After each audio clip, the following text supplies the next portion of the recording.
दीवार पड़ी हुई है। जी जी।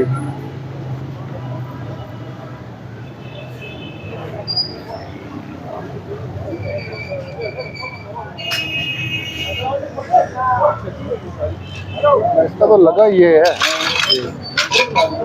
हाँ